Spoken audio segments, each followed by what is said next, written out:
Hi, this is Stuart Weems and welcome to the Inadvertently podcast. My goal is to give you simple, easy to understand strategies, insights and tips to help you master the game of building wealth. And in this episode, I'd like to share some stories or case studies, if you like. And the hope is that these stories succinctly articulate why using or taking a holistic approach towards building wealth generates lots of value. And really, when we think about it, a lot of financial decisions include several interrelated considerations and consequences. So, for example, when you're contemplating doing X or Y, often there's financial planning implications, cash flow, taxation, borrowing capacity, and so on and so forth. So, taking a holistic approach makes sure that you optimize all those factors so that no opportunities get missed and no risks slip between the gaps. Now, what I don't want to do is for this podcast to come across like a sales spiel or anything like that. In fact, I'm always very careful not to, talk about my business or try and sell our services during this podcast, as any listener that's listened to a few episodes can attest to. The only reason I want to tell these stories is I think they resonate and they give some real life examples of how taking a holistic approach has generated a lot of value. I mean, you can talk in generalities or in principles, but until you really share stories, sometimes the penny doesn't always drop. So I picked out 6 client stories to share with you today. Of course, we're not going to include any, financial information or identifying details to protect our clients' confidentiality. But I hope, you'll have a think about some of these stories and see if they resonate with you. And if they do, really start thinking about adopting a holistic approach yourself. So what is a holistic approach? Before I get into the stories, let's talk about that. Traditionally, financial services has been very siloed. If you have a tax question, you go and ask your accountant. If you've got a mortgage structuring question, you ask your mortgage broker or banker. Well, hopefully you don't ask your banker for too much advice, unless you've got a really experienced banker, but there aren't many of them left in the banking network anymore. But if you have a super question, you ask your financial advisor, and you kind of get my point. And the problem is that as professionals tend to silo themselves, that if you go and ask your accountant a super question, oh, sorry, that's not my area of expertise, I can't answer it, which is fine, which is the correct answer if they don't have the expertise or license to be able to answer it. But the point is that it tends to be quite siloed. Now, if we all understand that many issues, not all, but many issues are interrelated, then the problem is that you're going to miss opportunities and miss risks. That is, not deal with all those risks. So what seems like a really basic mortgage question, for example, could have significant taxation or even financial planning consequences, which of course you cannot expect your mortgage broker to have the necessarily knowledge and experience to address. But if it doesn't get addressed, you don't know what you don't know, and things get missed. So a holistic approach really recognizes that financial decisions, many financial decisions in fact, require a multidisciplinary approach. Okay, that's the theory. Let's talk about how it plays out in practice. And to do that, let me share 6 client stories. So the first one's really about integrating a business plan with a personal financial plan. So this client recently started a professional services business, was kind of 1 to 2 years into it when he first approached us, and he was achieving some excellent results, which was fantastic, but then created some tax planning opportunities or challenges, as well as working out, okay, what do I do with this cash flow and how do I really build wealth to secure my family's future? So he was able to articulate what his business plan looked like, in terms of from a financial perspective, but also from a risk perspective and a growth perspective. And doing that gave rise to 3 beneficial outcomes. The first one is that we could consider his business income structure and make sure it had the flexibility to deal with the growth that he was expected to go through, and then deal with the increasing taxation liabilities as a result of generating more profit. Secondly, we developed a long-term strategy which really addressed then how to distribute that profit, current and future profit, so that he was able to achieve his business and personal goals, which included upgrading the family home.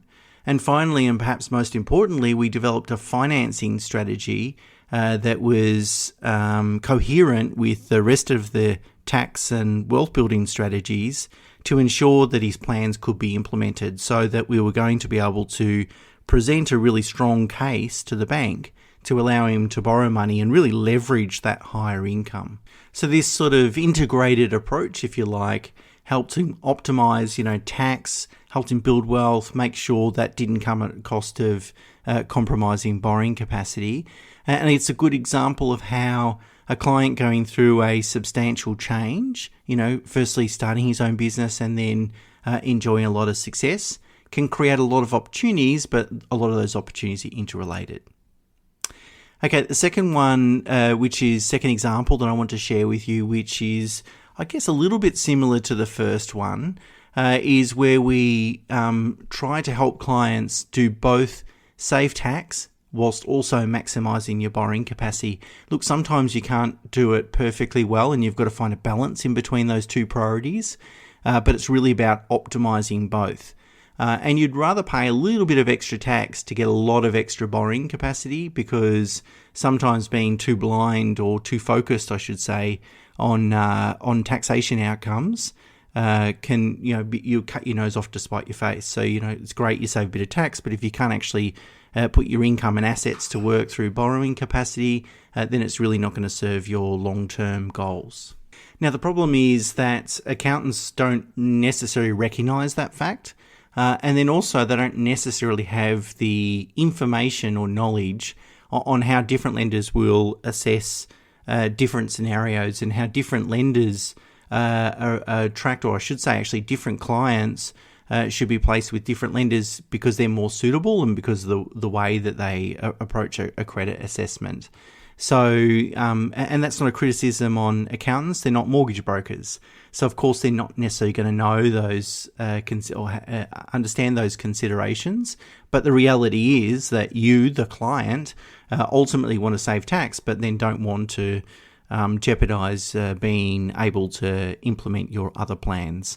So, in this situation where our client needed, in fact, the advice to him was to purchase a couple of properties, included an upgrading home. It required him to take on a substantial amount of debt, which was fine for his circumstances, particularly his income.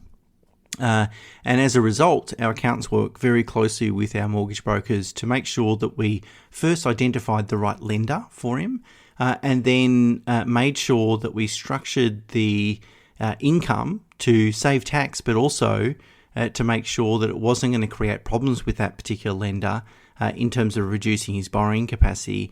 And really, we were able to, in this situation, really reduce tax as much as possible, whilst also preserving his full borrowing capacity.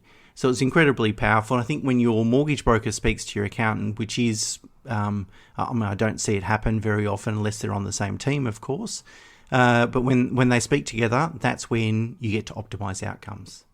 Okay, the next example was a dentist in Adelaide, in fact, and he approached us initially because he's interested in getting some financial advice, but we identified that there was several matters that needed to be, optimised or fixed, really, before we were really in a position to give him some advice. In addition, he was contemplating building a new family home. So we're just going to give rise to additional debt, but also, needed to make sure they had the borrowing capacity to be able to execute on that. So we worked with this client initially to fix everything up. So we fixed up his business income structures. We helped him on the borrowing capacity mortgage broking side to make sure he was able to line up sufficient finance to continue with that goal to build his home. And also, his insurance was poorly structured and inadequate, particularly given the change in debt. So he wanted to make sure his family was protected. And of course, we were happy to help him do that. And that took about 1 to 2 years, probably close to the 2 years, to go through all those processes and fix everything up. And it wasn't until recently, in the last few weeks, in fact, that we said, yes, now you're ready, we can start delivering financial advice and develop a long-term plan so that he can start repaying that non-deductible debt and also make sure that he puts his cash flow to hard work. So this preparatory work from the whole team, really, it required a number of disciplines to be able to help this client and get him in the position to be able to, so I was able to develop a long-term plan for him. It was incredibly important that it was all coordinated, that all these things were fixed in the right order and they all sort of talked to each other. So we knew, the insurance advisor knew how much insurance he needed because we know, how much the mortgage broker was getting in terms of additional lending to fund the home construction. And the accountant needed to know, what his income needed to look like in terms of structure and so forth to prove to the bank to get the loan. So, it's all interrelated, and the team had to work together to really deliver that really good outcome. And really, the client's now in a much, much better position now, where everything's in order and optimised, ready to begin the new journey of building a long-term strategy. Okay, the next example was working with a young dentist, in fact, that worked in New South Wales.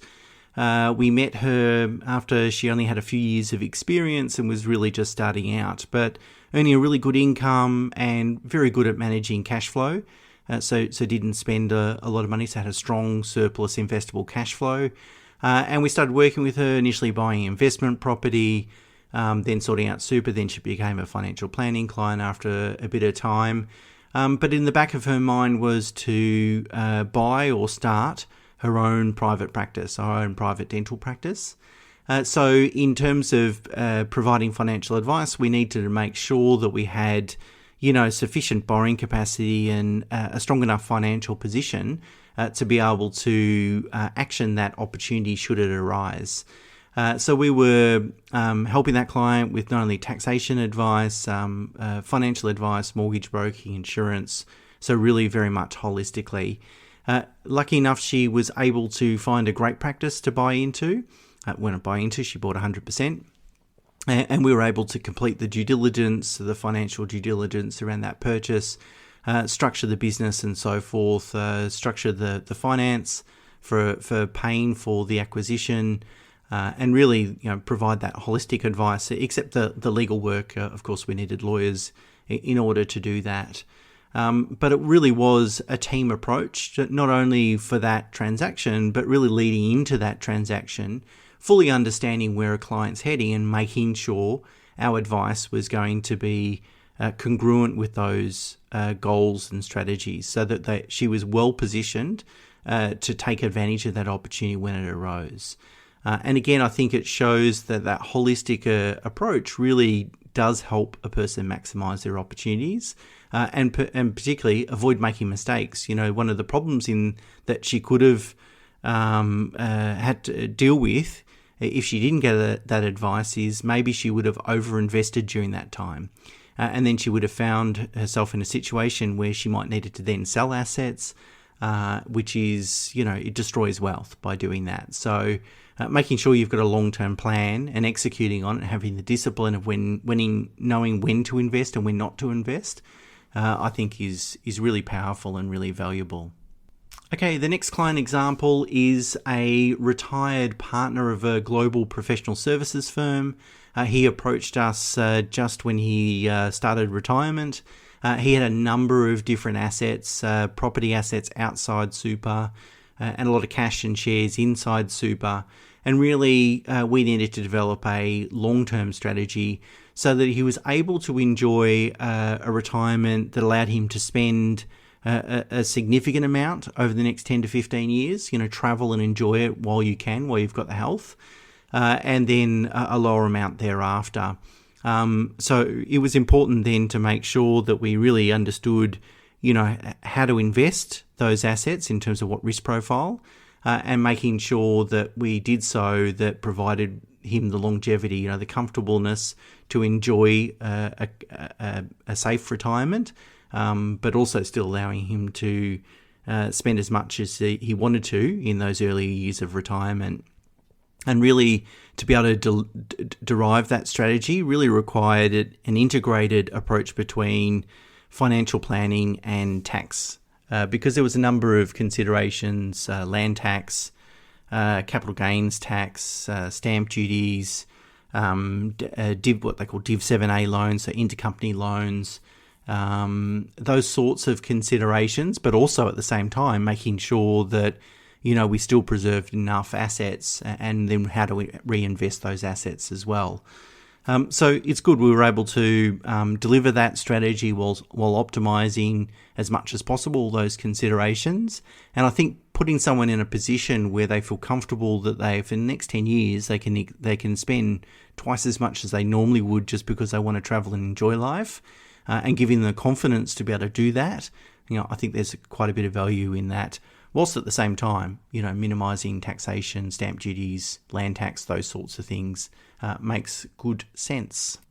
And finally, the last example of a client really reminds us of probably the common complaint we get from clients is that, what they want from their accountant is proactive advice, and they don't often get much in the way of proactive advice.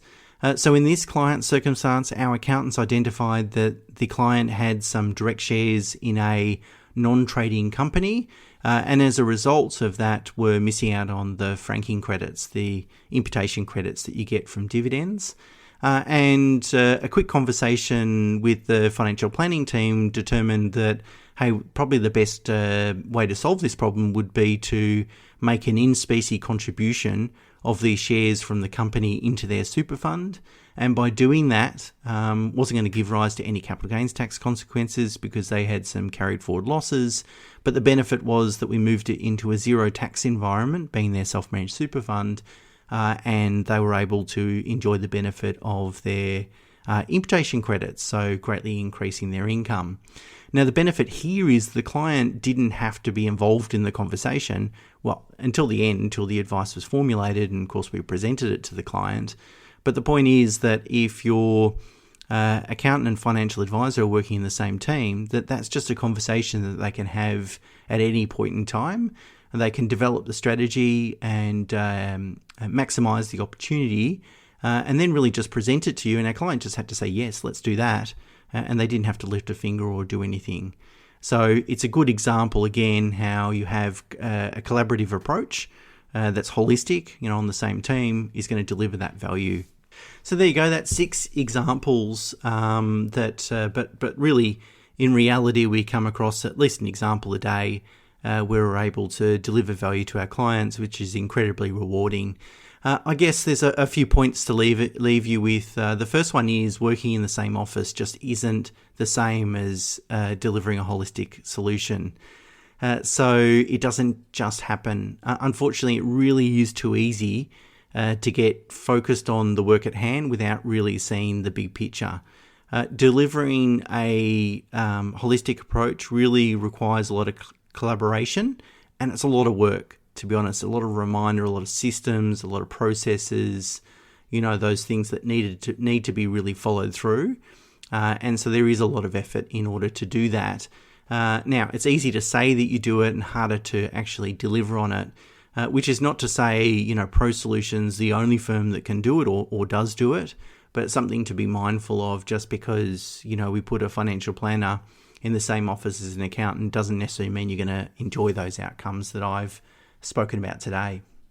Now, also, sometimes people mention, look, I like the fact that I've got a different firm giving me financial advice and a different firm dealing with my accounting requirements, and the separation hopefully keeps each firm honest in that if something goes wrong or someone's not doing their job, that it'll get picked up.